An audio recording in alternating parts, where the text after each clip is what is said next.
Real Madrid, the name that has long embodied prestige and the aura of footballing royalty, has once again sent shockwaves through the footballing world.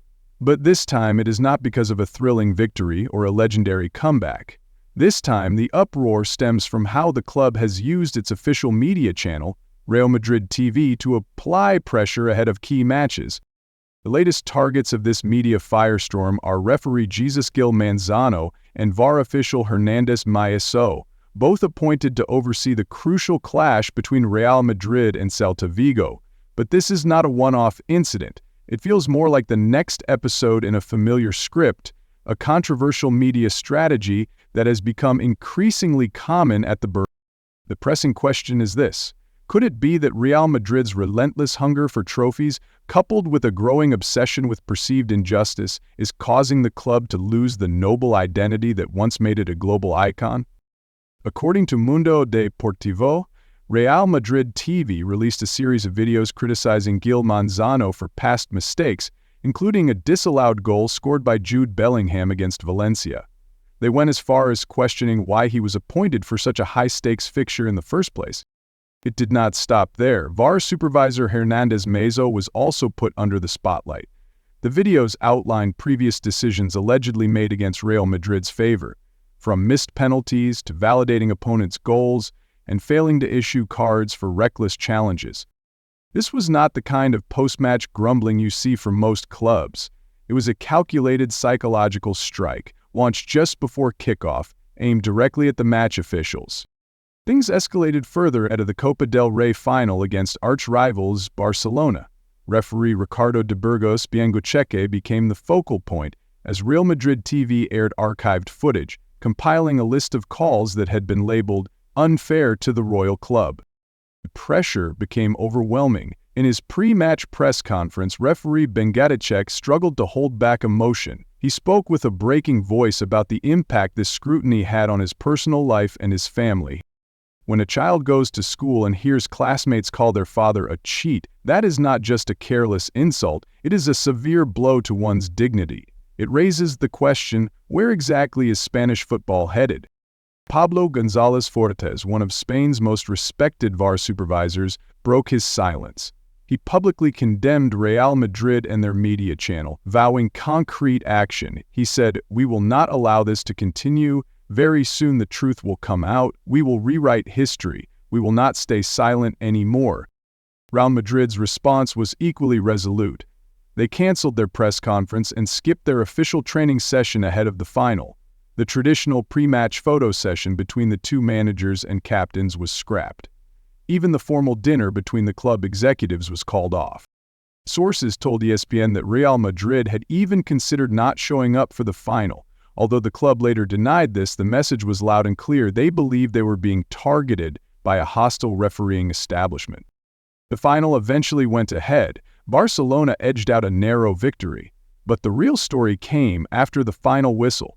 Many believed the immense pressure from Real Madrid TV had directly influenced referee de Burgos Biengocheque and the VAR team. There were at least 4 incidents where Barcelona could have been awarded penalties, but none were given. Doubts over the integrity of match officials are growing deeper by the day, and it seems Real Madrid's pressure tactics are beginning to bear fruit. But in doing so, they have also placed themselves at the center of a storm of criticism. Atletico Madrid were the first to speak out. The city rivals did not hesitate to accuse Real of using friendly media outlets to manipulate public opinion, even launching a social media campaign with the slogan, "Stop harassing referees." Atletico declared that this was a difficult time for referees and their families, and that Spanish football could no longer afford to spiral down this path. The tensions between Real Madrid, the refereeing community, and La Liga's governing body have simmered for years. But since the Nogueira scandal erupted in May of 2023, the situation has crossed a dangerous threshold.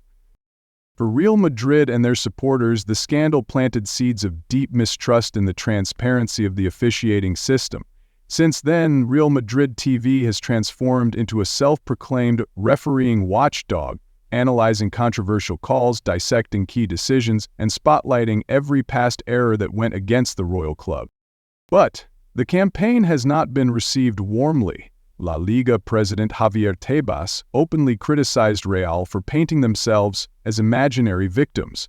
Sevilla president José María del Nido Carrasco went even further, accusing Real of undermining the integrity of Spanish football. Whether welcomed or not, one thing is undeniable: the quality of refereeing and the management of VAR in La Liga has become a flashpoint. Not just among fans, but also among players, coaches, and pundits. The consensus is clear. It is time for change. Mallorca head coach Javier Aguirre expressed his frustration back in January.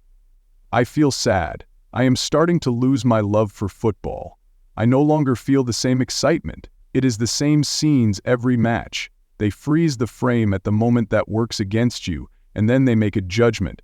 Before every match, I have to check who is on VAR duty because they are now the main characters." A lament, but also a wake-up call for the entire system. Despite earning the highest referee salaries in Europe, with a base salary of €168,000 per year, rising to €265,000 with bonuses, the standing of Spanish referees on the international stage is in decline. At the FIFA Club World Cup last summer, out of 117 referees from 41 countries, Spain had only 2 representatives. England had 6, France had 7, and Germany had 4. It is a troubling paradox for a league once considered a cradle of elite football, and it has only added fuel to the simmering feud between Real Madrid and the Spanish refereeing establishment. Real Madrid have used their media channel Real Madrid TV to analyze, criticize, and apply pressure on referees ahead of major matches. It is an unprecedented move, and it has triggered widespread debate across Spain. Some may empathize if these actions were a spontaneous reaction to unfair calls, but when this tactic becomes systematic, repeated time and again as part of a larger strategy, it raises a more serious question. What exactly is changing? At Santiago, the noble spirit, the royal composure, and the respect for opponents, values that once defined Real Madrid, are now overshadowed by an insatiable hunger for victory and an obsession with stolen justice. Perhaps it is time for La Liga to consider an independent refereeing association. Perhaps reforms are needed at the highest levels to restore trust. But the biggest question of all remains: will this pressure campaign help Real Madrid achieve what they seek? Or is it slowly chipping away at the legacy of one of the greatest clubs in football history?